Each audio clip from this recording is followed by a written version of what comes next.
Greetings from Lupiano, Italy.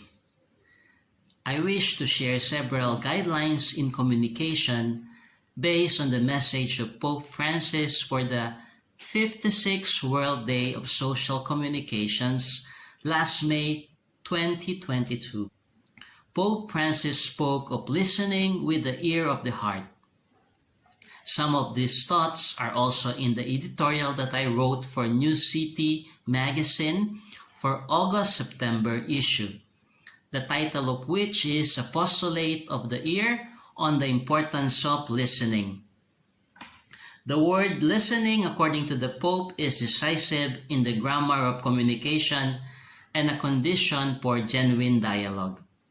It is a dimension of love, an action that allows God to reveal Himself as the one who, by speaking, creates men and women in His image, and by listening, recognizes them as His partners in dialogue. God loves humanity. That is why He addresses His word to them and why He inclines His ear to listen to them. God always reveals Himself by communicating freely, and on the other hand, men and women are asked to tune in to be willing to listen. The Pope continued, "We all have ears, but many times even those with perfect hearing are unable to hear another person. In fact, there is an interior deafness worse than the physical one. Indeed, listening concerns the whole person, not just the sense of hearing. The true seat of listening is the heart." Saint Augustine used to encourage listening with the heart, to receive words not outwardly through the ears but spiritually in our hearts. Saint Francis of Assisi exhorted his brothers to incline the ear of the heart. The Pope said that the first type of listening to be rediscovered is listening to oneself, to one's truest needs, those inscribed in each person's inmost being. And we can only start by listening to what makes us unique in creation, the desire to be in relationship with others and with God.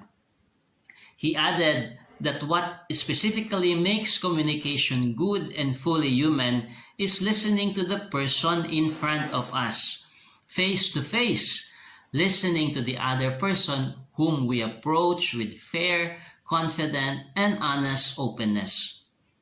The Pope spoke of listening as the first indispensable ingredient of dialogue and good communication.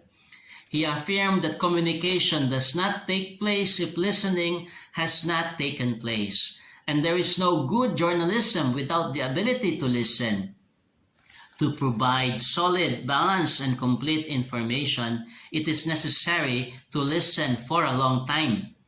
To recount an event or describe an experience in news reporting, it is essential to know how to listen, to be ready to change one's mind, to modify one's initial assumptions, and also to listen to many voices.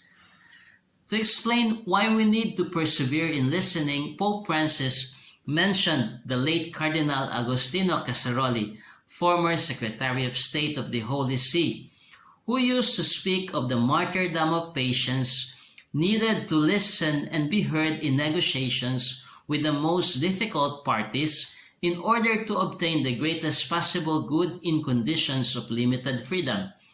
He added, listening with his frame of mind, the wonder of the child in the awareness of an adult is always enriching because there will always be something, however small, that I can learn from the other person and allow to bear fruit in my own life.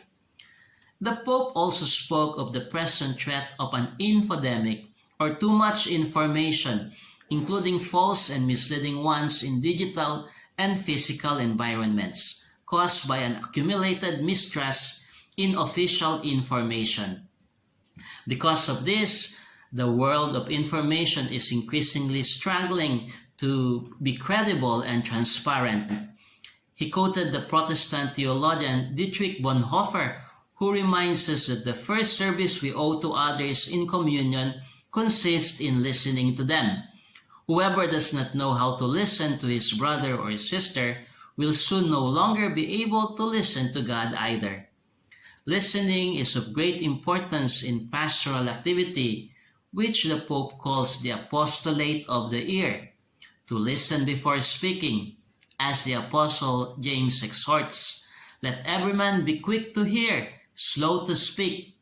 Freely giving our time to listen to people is the first act of charity that encourages dialogue and communitarian discernment in the pursuit of truth and genuine unity. Thank you for listening and for being present in this new city day.